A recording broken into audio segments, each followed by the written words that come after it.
Today, we're diving into the incredible life of Sri Krishna Chaitanya. He was a 15th century scholar and mystic who, and this is no exaggeration, sparked a massive spiritual revolution that swept across India. His story is just one of profound, almost unbelievable transformation. And that really gets to the heart of what we're talking about today. How does a boy genius, a master debater that other scholars were actually afraid of, completely change into this ecstatic, beloved spiritual icon? That's the journey we're going to trace. All right, so here's how we're going to break it down. We'll start with his birth as this amazing prodigy. Then we'll witness his great spiritual awakening.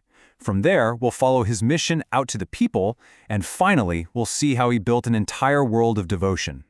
So let's jump right in. Our story begins in a town called Nadia, in India, on a very specific night, February 18th, 1486. And get this, it was during a full lunar eclipse, a time when pretty much the whole town was already outside chanting holy names. From the very beginning, his life was different. He was born to a respected but poor Brahmana family, that's the priestly and scholarly class. And right away, his own grandfather, a famous astrologer, took one look at him and foretold he would become a great personage, a big deal. And because of his really striking golden complexion, the local ladies called him Gaurahari, while his mom just called him Nimai. And here's the first little hint of his future mission. His biographers all note that as a baby he would cry, and the only thing that would calm him down was the sound of his neighbors chanting Hari Bol, which means chant the name of Hari. It's this fascinating little detail that almost perfectly foreshadows his entire life's work. Even as a toddler, you can see this whimsical but super sharp intellect at work. There's a great story about him eating clay. When his mother asked him why, he logically argued that since sweets are just transformed clay, why not just eat the source material? It actually took a whole philosophical explanation from his mom about how different forms have different purposes to get him to stop.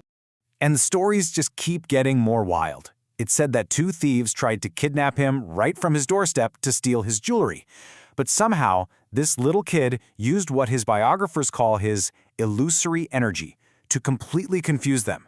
They ended up just walking in circles until, believe it or not, they delivered him right back to his own front door before running off in terror.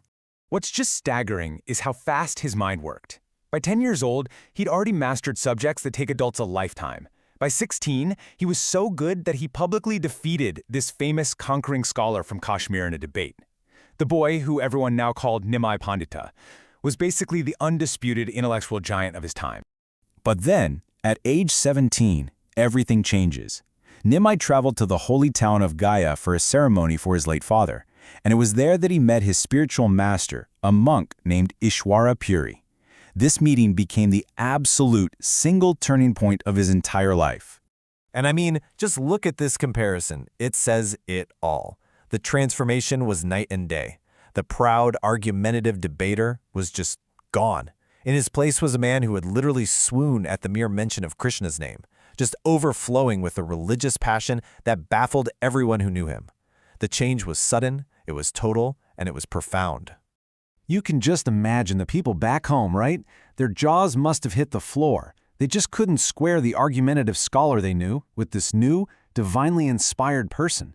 As one account puts it, they realized he wasn't just a genius anymore, they were convinced he was a missionary from God. When he got back to Nadia, he didn't waste a second. The intellectual debates were over. He immediately opened a school, but not for grammar or logic. He opened a school for Kirtana, the practice of public, congregational chanting. And this was absolutely revolutionary. At a time when religion was often super rigid, private, and full of complex rituals only the elite could do, he was making it emotional, public, and open to literally everyone. And his game plan? It was so simple, so direct. He told his first two preachers, Nityananda and Haridasa, to just go door to door, ask people to chant the holy names, and then come back and tell them how it went. This was a grassroots movement from day one, and it totally flipped the top-down religious structures of the time on their head. And the power of this new approach got proven almost right away. His very first converts were two brothers, Jage and Madhai, who were known all over the city as basically the most sinful and disruptive guys around. When they converted, it sent shockwaves through the whole community. It showed that his message was for everyone, no matter who you were or what you'd done. Of course, this kind of disruption creates opposition. The local magistrate, the Qazi, banned the public chanting. So what did Chaitanya do? He organized what was pretty much the first civil disobedience movement in India, leading this huge procession to the Qazi's house.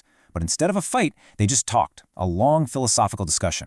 And by the end, the Qazi himself was so moved that he joined the chanting. To take his mission to the next level, he realized he needed to shed all social identity. So at just 24 years old, he became a sannyasi, renouncing his family, his prestigious status, everything. He did this, as he put it, to become a citizen of the world, so that his message could truly be for everyone. Now known as Krishna Chaitanya, he leaves his hometown. And this is where the final and most expansive phase of his life begins. This is where the mission really goes national. The scope of his work from this point on is just incredible. He set up a home base in the city of Puri, then took off on these massive travels, including a 2-year journey that covered all of southern India. He was preaching constantly, converting thousands of people, before eventually returning to Puri to direct the whole growing movement. And remember, he wasn't just winning over the masses. He was convincing the biggest intellectual and spiritual heavyweights of his day. We're talking about defeating Sarvabhauma, the top philosopher in India, in a week-long debate. He inspired 2 high-ranking government ministers, Rupa and Sanatana, to give up everything and become his top theologians. He even won over the entire community of monks in the holy city of Benares. And he was a brilliant organizer, always playing the long game. He sent his 6 most learned disciples, called the Goswamis, to Vrindavana, with a really clear 2-part mission. First, write the books, lay down the philosophy so it would last. And second, find and restore all the ancient holy sites. This ensured his teachings would have both a solid intellectual foundation and a physical home. So for the final 18 years of his life, he stayed in Puri, acting as the spiritual sun that his entire movement revolved around. His biographers describe this last chapter of his life as just a period of intense, unbroken spiritual ecstasy, where he was constantly absorbed in settled love and piety. But despite his huge influence and all the miracles surrounding his life, his followers always came back to his personal qualities. He was seen as the personification of humility, and they said his sweet appearance just gave cheer to anyone who came in contact with him. And so that kind of leaves us with this question, doesn't it? What was it that made him so influential? Was it the genius, the miracles, the travels, or his teachings? Or maybe it was just the personal example he set. It really makes you wonder, what is the true measure of any person's legacy?